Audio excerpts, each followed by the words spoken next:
السلام علیکم ورحمۃ اللہ وبرکاتہ۔ غلامی میں نہ کام آتی ہیں شمشیریں نہ تدبیریں، جو ہو ذوق یقین پیدا تو کٹ جاتی ہیں زنجیریں۔ ہاں ہاں، جس قوم اور جس مملکت سے یقین نکل جاتا ہے وہ پھر دوسروں کا غلام ہو جاتا ہے، اور اپنے ضمیر، اپنے عقیدے اور اپنی توحید اور اپنی عظمت اور اپنے تشخص تہذیب کو بیچ دیتا ہے۔ ہائے ہائے،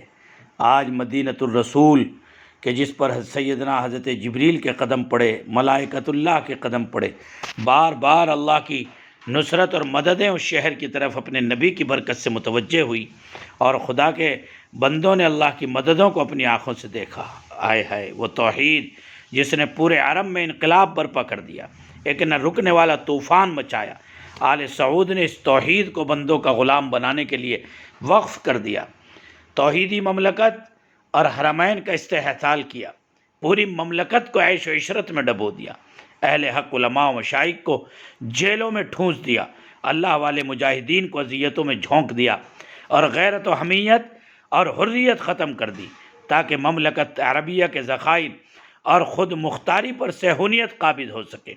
انہوں نے یہ حریت اسی دن ختم کر دی تھی جب ابن سعود کے اشارے پر انہوں نے اپنے ہی رشتہ دار سعودی اخوانیوں کو چن چن کر قتل کیا تھا، اور آج اس کے گرگے سرزمین حرم کے عصمت تار تار کرنے جا رہے ہیں۔ ناظرین اور سامعین، واقعتاً آل سعود نے مکہ مکرمہ اور مدینہ منورہ کی ناموز کو ادھیڑنا شروع کر دیا ہے۔ کب جاگے گی یہ قوم؟ کب ہمارا خون جو ہے وہ اندر سے حرارت اس کے اندر پیدا ہوگی اور ہم اپنا احتجاج درج کرائیں گے؟ کون سا ٹائم آئے گا وہ؟ تب اسلامی ملت کی یہ ذمہ داری دو چند ہو جاتی ہے کہ وہ ایک زبان، ایک جسم، ایک آواز بن کر شہر رسول کا دفاع کرے۔ اور اب کوئی جواز نہیں بچتا کہ علماء اسلام دنیا بھر سے سعودی عرب پر آل سعود کے صہیونی قبضے کے خلاف کھل کر نہ بولیں۔ ہمارے اکابر اہل حق نے حرمین شریفین کو لاحق ان خطرات کو اپنی ایمانی فراست سے بہت پہلے بھانپ لیا، اور شاید یہی وجوہات تھی کہ علامہ شبیر احمد عثمانی، علامہ سید سلیمان ندوی جیسے آیان اور صاحب فراست لوگوں نے آج سے سالوں قبل یہ تجویز پیش کی کہ حرمین کے نظام کو کسی مخصوص کی جاگیر میں نہ دیا جائے۔ یقیناً وہ اسی لیے کہہ رہے تھے تاکہ آج کا دن مدینۃ الرسول کو نہ دیکھنا پڑتا۔ آج ہمارے آنکھیں اور دل اندر سے لرز کر رہ گیا جب یہ خبر ہم تک پہنچی کہ شیطان ابن سلمان نے مدینہ منورہ میں سنیما ہال کھولنے کا فیصلہ لیا۔ یہ خطرے کی واضح گھنٹی ہے، اس کے خلاف آواز اٹھانا ہر مسلمان پر ضروری ہے۔ یہ مدینہ رسول کا ہم پر حق ہے۔ کل رات ہمارے صدر ڈاکٹر طارق ایوبی صاحب نے اس معاملے کی نزاکت کے پیش نظر فوری طور پر جو کچھ بن پڑے ٹویٹر ٹرینڈ یا ای میل وغیرہ کی مہم چلانے کی ہدایت دی، اور ایک ہی دن کے وقفے میں یہ آن لائن مہم منعقد کرنے کا مشورہ دیا۔ آج میں تمام ملک کے ذمہ داروں، تنظیموں اور تحریکوں کے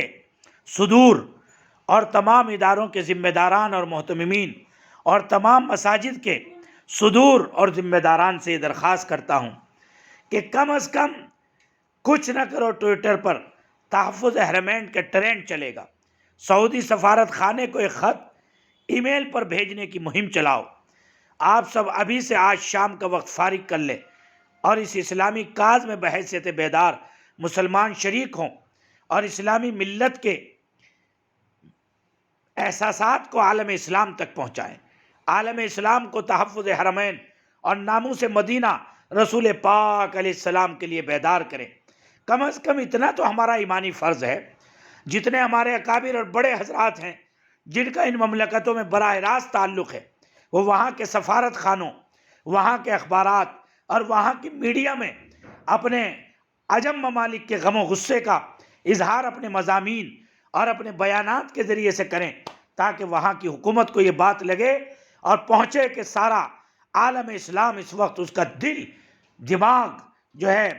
چھلنی ہو چکا ہے، اور وہ اپنے وجود کو اس زمین پر بوجھ محسوس کر رہے ہیں کہ نبی کے شہر میں جس کا رشتہ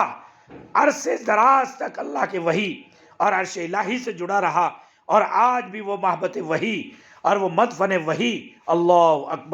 اکبر آج بھی اللہ کی رحمتیں ہزار ہر آن اس مبارک شہر میں برستی ہیں۔ وہاں ننگا ناچ، وہاں بے حیائی، وہاں عیاشی اور فحاشی، الامان والحفیظ۔ اس لیے یاد رکھیے، آج سے ہمارا ہر نوجوان جو اس کو سنے وہ ٹرینڈ کا #، عربی اور اردو میں رہے گا،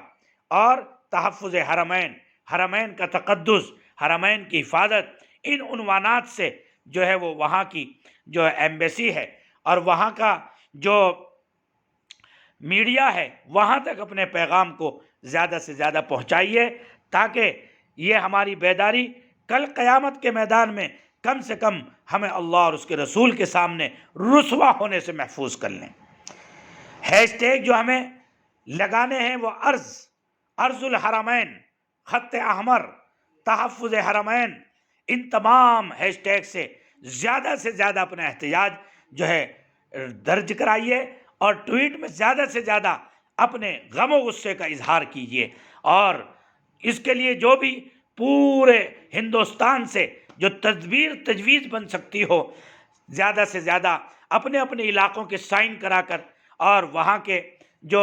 ایسے وہ کی ای میل ہے وہاں کے، اس کی جو ہے